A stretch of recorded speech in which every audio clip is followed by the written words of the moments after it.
So Sarah Palin's going to enter a turkey trot in Kennewick, Washington. It's a 5K race. And guess what she did? She quit before that.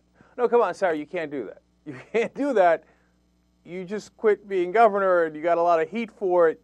And you're supposed to be the fitness lady, and yeah, and you're with the people, and you joined it for a good cause and all that, and then snuck out before the ending. Now, it's not that she couldn't finish the race, I assume. It's just that she didn't want to be bothered by all the people at the end of the race. Because at the finish line, there was a lot of people waiting for her. And she's way above it. She can't be bothered to go to the finish line where all the rabble are waiting for her. No, no, no, no, no. She's way too special for that. So she quit before the 5K was up. Look, you already have a nickname, Sarah Palin. You can't bail on anything else. If you ask me, but hey, listen, she's cashing in, so maybe she's right and I'm wrong. All right, so speaking of which, you know how she's on that book tour, of course, and she's going around with the bus. The bus is very popular. It's like John Madden. They're driving around, and sometimes it takes a week to go from one location to another. But when she pops out of the bus, she looks fresh and clean and wholesome. And, you know, look at Sarah Palin, how energetic she is, even though she just came off a week-long bus trip. Well, we find out, of course, she's not on the bus. She goes and takes a private jet from location to location, but the bus drops her off at the airport and picks her up from the airport. But here's my favorite part. Her staff are on the bus. They don't get to make it onto the private jet. Please, that's only for the Palin family, not for you people who are working for me, you underlings. They have to go on the bus. So they come out looking ragged, according to a press report I read. Okay. By the way, look at that inside of that plane. Oh, I know, Sarah Palin, of the people, by the people, for the people. Look, it's not like you go on that plane and you can't represent the people. I get it. You know, presidents go on planes like that all the time.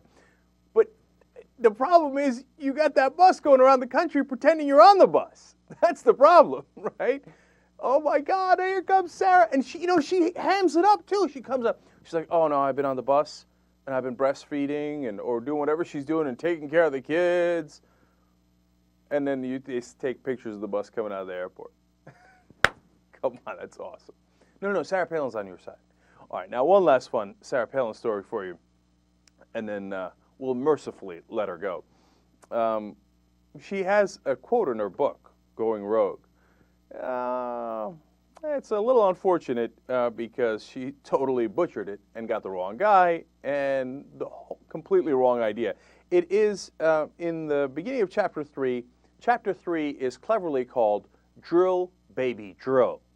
And the idea she wants to put forward here is, hey, the land is our land, so let's abuse it. I mean, let's drill it and make sure we get as much as we can out of it. And that's a fine thing to think. You might agree or disagree, but it's a defensible position. Anyways, she seems to think that she's got legendary basketball coach John Wooden on her side. So she has a quote from the old UCLA basketball coach. Quote, our land is everything to us. I will tell you one of the things we remember on our land. We remember our grandfathers paid for it with their lives. Now, that's curious in a couple of ways. Number one, our grandfathers paid for this land in our lives, with their lives, so let's drill for oil. I don't really see the connection, but what a lot of people didn't see was, why would John Wooden, the basketball coach, say that? Well, do just a tiny bit of research, and it turns out, of course, it's not basketball coach John Wooden. It's famous Native American activist John Wooden Legs, as in John Wooden Legs. And now wait till you get a load of the real quote. The real quote is, our land is everything to us. It is the only place in the world where the Cheyennes talk Cheyenne language to each other. It is the only place where Cheyennes remember the same things together. And I will tell you one of the things we remember on our land. We remember our grandfathers paid for it with their life. My people and the Sioux defeated General Custer at the Little Bighorn. That doesn't quite convey the same idea.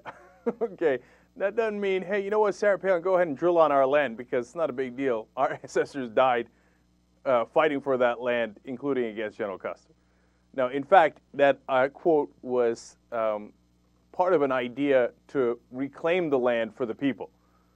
Not really what Sarah Palin was pushing for. Okay, again, not a big deal, but fun for everybody. I mean, isn't anybody doing a fact check? Again, maybe they don't care. Maybe they think, who cares? John Wooden, John Wooden legs. Sounds good enough. Drill, baby, drill. Sarah, come on, man. Just a little bit of homework. That's all we're asking from you, not much. So you don't embarrass yourself like this. Maybe that's asking too much of Sarah.